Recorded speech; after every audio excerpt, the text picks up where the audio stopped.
Well, good morning then. If you're out there in the wide world of Fashbook, I'm reading again something that I've never read before, but I posted a couple of the insights from it. This book here, Vaclav Havel, The Power of the Powerless. I know that's backwards here on the live video, but Power of the Powerless, Vaclav Havel. Vaclav Havel, I've never read him before, but I lived through the era when he was writing. I was 8 years old when he wrote this book, 1978.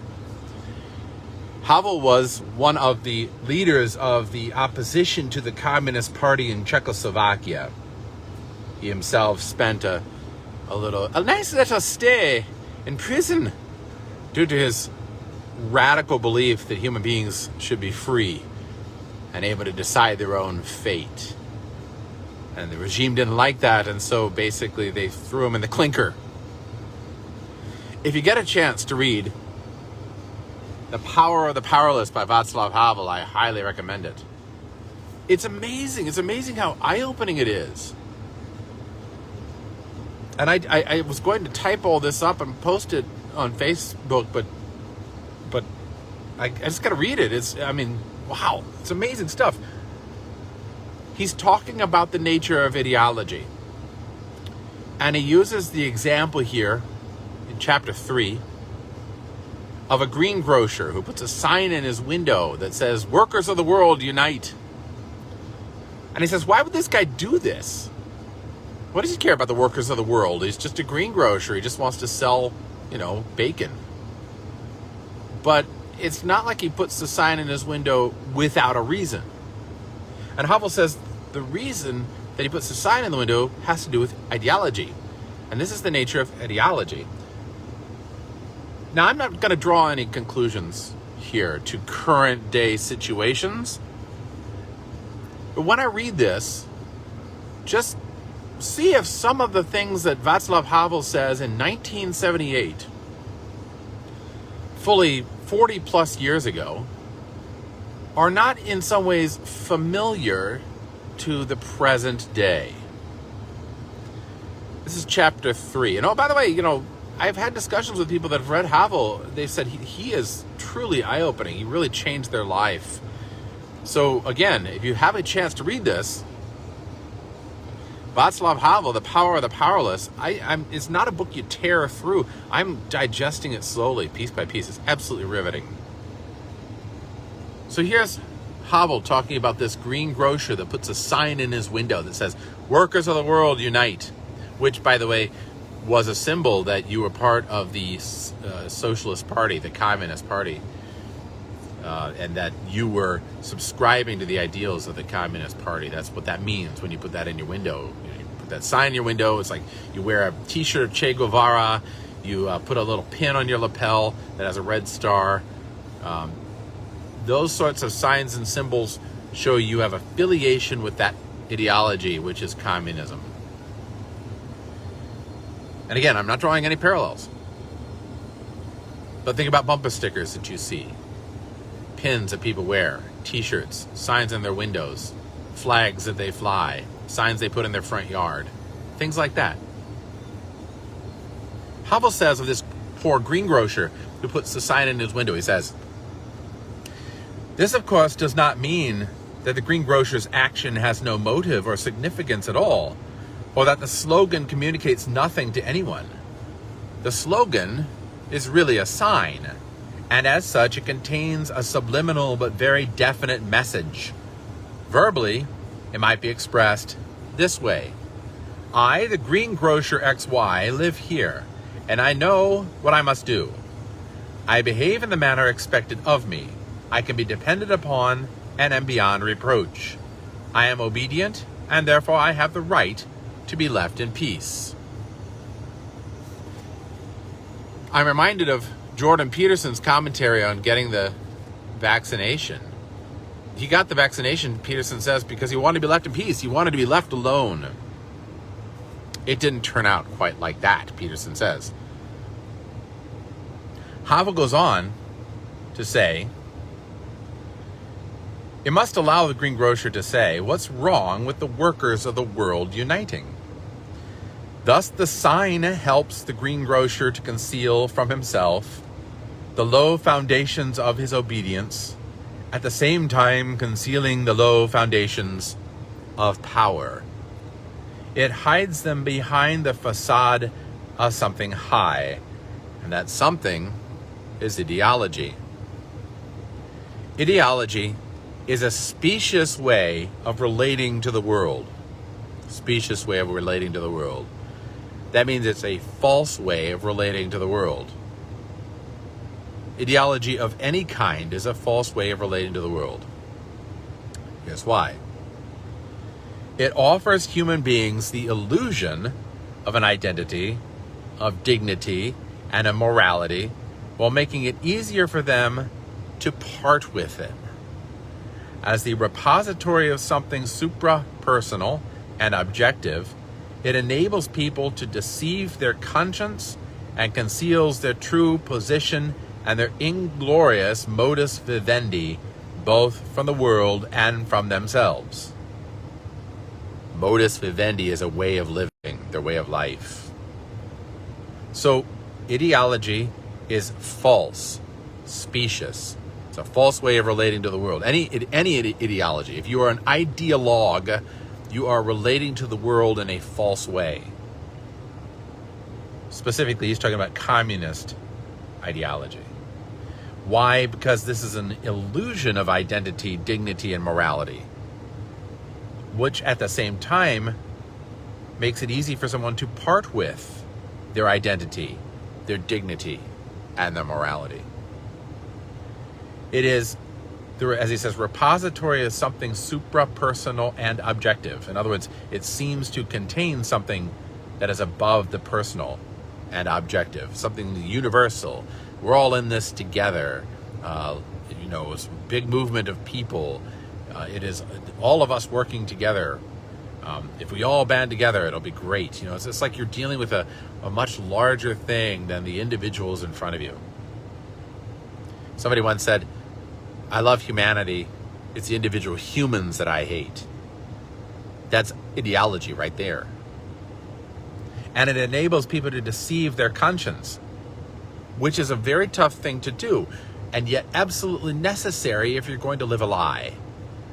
You have to deceive your conscience, because conscience is a very stubborn thing. It nags at us. It's like that scene out of Macbeth with the knocking at the gate after the murder of Duncan. Conscience knocks at the hearts of every human being, regardless of their education and their upbringing. Conscience is there as part of who we are as human beings. And it tells us, when we've done wrong, it tells us, you've done wrong. This is wrong. This is false. For anybody who follows Jordan Peterson, for instance, he talks about how when you do something wrong, there's like a nagging feeling or a gnawing in the stomach. That's conscience. The word conscientia, with knowledge, means this thing, whatever it is, in the soul, in the heart, in the mind, in the rational thought, is working with knowledge to tell us what's really true. It's what Plato used to call the high-spirited or thumotic part. The part that says, get your sorry self out of bed because you know it's the right thing to do. So if you're going to deceive the conscience in order to live a lie, because sometimes the lie is more comfortable and safe, an ideology is a perfect thing to latch onto, because it allows you to deceive the conscience. And it helps you to conceal the true position and inglorious mode of life. And it helps you to hide that both from the world and from yourself. That's really stunning. Anybody who follows an ideology is lying to themselves and to the world. Anybody who is following an ideology is creating an illusion by which they live. Again, I'm not trying to draw parallels immediately to anything currently going on. I'll let you draw them. This is simply Power of the Powerless, Vaclav Havel, writing about the ideology of communism in 1978. He goes on to say, ideology is a very pragmatic, but at the same time an apparently dignified way of legitimizing what is above, below, and on either side. It is directed towards people and towards God. So there's always this sort of messianic sense, right? I am part of the messianic movement. I am doing God's work. We're doing this for God. And it doesn't have to be called that, right? You don't have to say the word God in order to do something for God. It could be some other deity that you have enshrined in your heart and soul. Whatever the deity is, you're doing this for the deity. Maybe the deity is reason, la raison, right? As they did in the French Revolution. And it justifies the murder of thousands of people and piling their heads in streets. Havel says, ideology is a veil behind which human beings can hide their own fallen existence, their trivialization and their adaptation to the status quo. I love that. Ideology helps human beings hide their own fallen existence. What does that mean? It means that every human being is effed up. We're all messed up, every one of us. And either we accept that we're messed up and we try to deal with that being messed up and we have mercy on other people's being messed up, or we adopt this illusion, this falsehood, this ideology, this specious way of dealing with the world, and we say, I'm not messed up, I'm perfectible. I can perfect myself and I can perfect everybody else by force. And it prevents you or allows you to escape the grueling task of dealing with other fallen human beings. The grueling task of being merciful to other human beings. The really difficult task of saying, you know, you're messed up and I'm messed up and that's okay. There was a book back in the 70s that came out, I'm okay and you're okay. And it was talking about how everybody's just fine. We're all fine. And I tend to side with Hamlet. There is offense, Horatio, in much of it.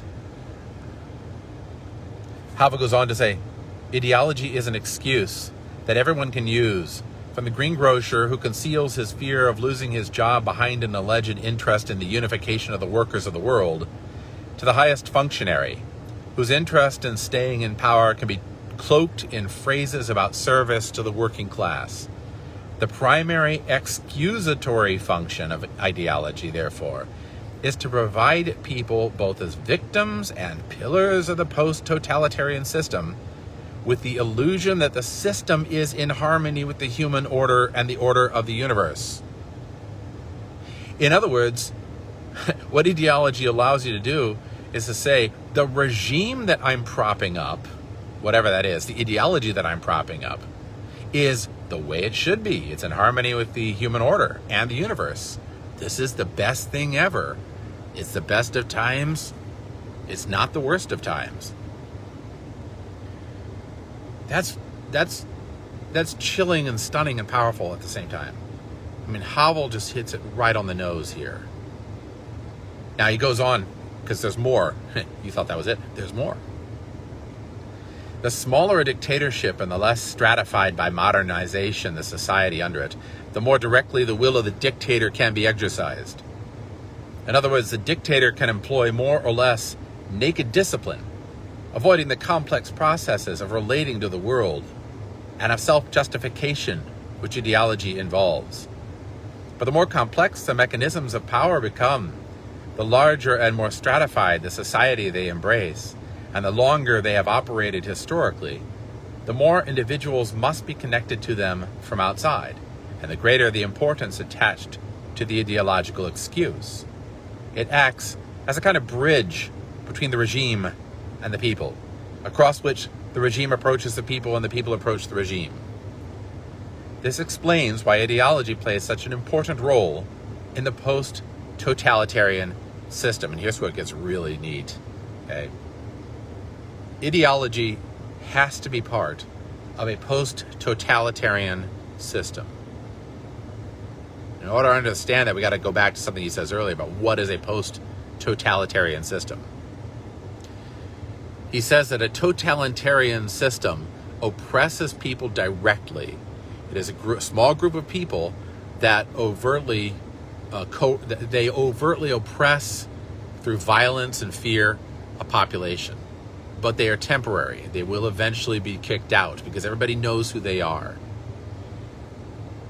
A post-totalitarian system is a system where that same oppression, coercion, stripping of rights, stripping of free will has become ingrained in the system itself. So people don't even know anymore who it is that is actually doing the oppressing. It's the system, it's the bureaucracy, it's the regime. And in such a system, it's very hard to find out what it is you're supposed to be opposing. It's no longer like Nazis, right? Because Nazis walk around in jackboots and snappy gray suits that are made by a designer. And you know who they are. They're the people that click their heels together and raise their hand in a Roman salute. In a post-totalitarian system, the people that are doing the oppressing look like anybody else, dress like anybody else, act pretty much like anybody else, aside from maybe going out to a very expensive restaurant with their friends. But generally speaking, the oppression comes not from the individuals themselves. It comes from the system itself, the bureaucracy itself, which is a far more terrifying thing. Because how do you get rid of a bureaucracy? How do you get rid of a series of cogs and wheels rather than a single individual? If, for instance, you have Alexander the Great marching into your town and oppressing your people, well, you kill Alexander the Great and that ends that regime, right? You get rid of that totalitarian guy and that's it. No more oppression. But if, for instance, the oppression comes from a little old lady with purple hair who is sitting behind a desk and insists that you fill out 50 forms in order to get to the next little old lady with pink hair, what do you do about that? You have to fill out the 50 forms if you're going to get your license for whatever it is, for going in and shooting quail or whatever. You have to do it. You have to get your license for driving your car, or you have to get your license for your business. You have to get your license in order to, whatever it is, set up some dance hall down near the Piggly Wiggly. And if you're going to do that, you have to go through this bureaucratic regime. And what Havel's pointing out is in a post-totalitarian system, that regime, that bureaucracy is the oppressing thing, not the individuals. And so it's much more difficult to get rid of it. But as he says, such regimes have to have an ideology. And he says that complex machinery of units, hierarchies, transmission belts, and indirect instruments of manipulation which ensure in countless ways the integrity of the regime leave nothing to chance, would be quite simply unthinkable without ideology, acting as its all-embracing excuse and as the excuse for each of its parts. Ideology has to be part of this post-totalitarian regime. So if you're complaining about ideologues and ideologies, you're really complaining about the thing that greases the wheels of the oppressing post-totalitarian system. That's what we're seeing. Or no, that's what Havel is seeing. Are we seeing it? That's the question. Havel was seeing that. And it's an interesting story because it turns out that Vaclav Havel was arrested because he was at a wedding party for one of the members of a band called the Plastic People. And this was a band that was based on Frank Zappa's music. Have you ever heard Frank Zappa? Yeah, whether you like him or not, Frank Zappa was innovative. He's all beep, bow, dong, ding, dong, dang. He was really, his music is specialized. And the Plastic People based their band and their sound on that. They were just making music, but the music was also obnoxious to the regime, and the regime thought for sure that there was an underlying message there. So at this wedding party, they had the Plastic People performing because one of them was getting married, and they had it out in the middle of nowhere in a barn, and somebody in the group actually told the regime, and the regime came out and surrounded the place and arrested all these people that were attending the wedding. Okay? And Vaclav Havel was arrested among them. And then he was able to get out from the charge, from what I understand, and he supported the Plastic People in their the accusations brought against him by the regime. so they could go on and play their music. And then he himself was arrested later and thrown into jail because he was now a target for the regime. He was originally a playwright. Now that's really interesting to me because it was so mundane. I mean, it's so mundane. It wasn't spectacular. It's the mundanity of evil. These people just wanted to be part of a wedding. They just wanted to play this goofy, almost unlistenable, as you said, music. They weren't out there protesting the regime and throwing Molotov cocktails and trying to burn stuff down. They were just having a wedding with some stupid music, and they were arrested by the regime and thrown into jail because they were disrupting the ideology. Chew on that for a minute. Okay, now, just bear with me because I'm almost done, right? Chapter 4, he says, between the aims of the post-totalitarian system and the aims of life, there is a yawning abyss. Between the aims of the post-totalitarian system and the aims of life, there is a yawning abyss. Anything beyond what the regime tries to do, anything which leads people to overstep their predetermined roles, is regarded by the system as an attack on itself. Like having a wedding out in the middle of nowhere where you play this band music, right? Ideology, he says, in creating a bridge of excuses between the system and the individual, spans the abyss between the aims of the system and the aims of life. It pretends that the requirements of the system derive from the requirements of life. It is a world of appearances trying to pass for reality. The post-totalitarian system touches people at every step, but it does so with its ideological gloves on. The post-totalitarian system touches people at every step. Do you recycle? Do you save big money at Menards? Are you obedient to mailing in your taxes? Do you wear a mask? Have you gotten the jab? Are you trying to vote the right way? Do you have the right signs in your yard? Are you having a license for everything you do?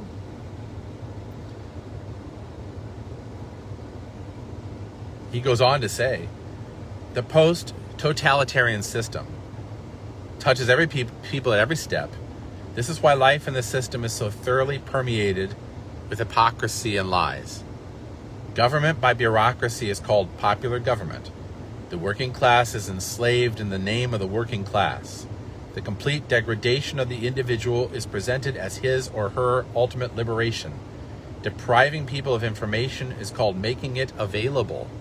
The use of power to manipulate is called the public control of power, and the arbitrary abuse of power is called observing the legal code.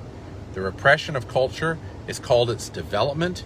The expansion of imperial influence is presented as support for the oppressed. The lack of free expression becomes the highest form of freedom. Farcical elections become the highest form of democracy. Banning independent thought becomes the most scientific of worldviews. Military occupation becomes fraternal assistance.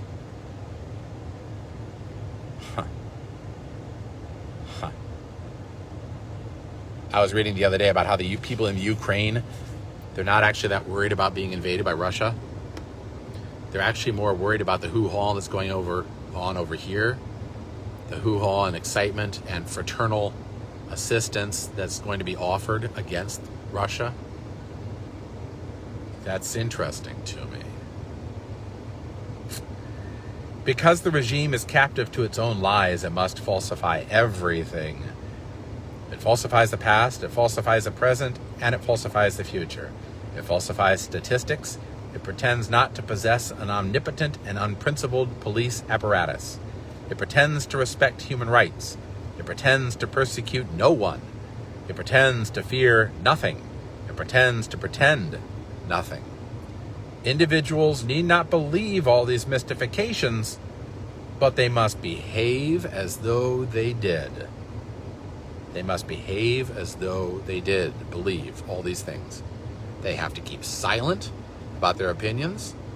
They have to concur on certain things. They have to dress and act and speak the right way and pretend as though they believe these things, even if they object. There was a really good video that was made by a guy who has a terrible name on YouTube, Razor Fist. I love that. That's kind of like Taser Face, right? Razor Fist. He has a great video where he quotes someone who survived during the Soviet control of Poland. And the guy said that people in Russia knew, and Poland knew, that what they were doing was a lie. And they did it anyway. It wasn't so much that they were, all of them, believing that lie. They knew it was a lie. And they just behaved as though it were true. And what Razor Fist suggests is that this is more horrible than actually acting on a lie. In other words, if you really believe a thing and you're an ideologue, that's bad. But if you're not an ideologue and you're just kind of going along with a thing, even if you know it's a lie, that's even worse, because then you're betraying something inside yourself, your innermost person, the core of who you are. And that's kind of what Havel says in this last paragraph I'll share with you, and then I'll get off here and let you go about your day.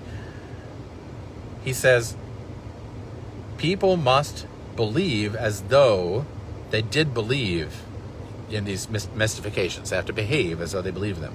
Or they must at least tolerate them in silence, or get along well with those who work with them. For this reason, however, they must live within a lie. They need not accept the lie. It is enough for them to have accepted their life with it and in it. For by this very fact, individuals confirm the system, fulfill the system, make the system, are the system. That gives me chills. Because most people are good-natured people. Most people are good-hearted. Most people are just trying to get by. Most people are trying to live their lives. They don't want to make a ruckus. They don't want to rock the boat. They certainly don't want to be attacked, either verbally or physically. I mean, who does? And so what do? They acquiesce. They do what's expected of them. They wear what they're supposed to wear, say what they're supposed to say, do what they're supposed to do. And therefore they live within a lie, with the innermost core of their being becoming violated, becoming, prostituted. This sense of total hypocrisy. And after a while, that gnaws away at a person, destroys your inner core, ruins who you are as a person. How much guts does it take to stand up and say, I am not going to live this lie anymore. I refuse to do the things that you are saying I have to do. I will follow my conscience and I will do what I know to be right. That takes a lot of guts. And if people do that, they are going to be persecuted. They're going to be attacked. They're going to be ridiculed. And, God forbid, they might even be attacked physically. That's a terrifying thing. Havel himself was thrown in prison for several years because of what he was saying. Again, I highly encourage you to read The Power of the Powerless, Vaclav Havel, written in 1978, and one of these amazing manifestos of how to defy a regime that is trying to coerce your innermost being. Ideology, Havel suggests, is a terrible thing because it ruins what it means to be a human being. If nothing else, being a human being means that you are true to your innermost self. And if you are betraying that innermost self by following a lie or acquiescing to a lie, then you cease to be human and you die before you die. God forbid that should happen to any of us, or that any of these things written in 1978 would be repeating themselves again. Not saying they are, but God forbid that they would be. Thanks. Have a fine day. Bless you all. Stay safe, stay healthy, stay free.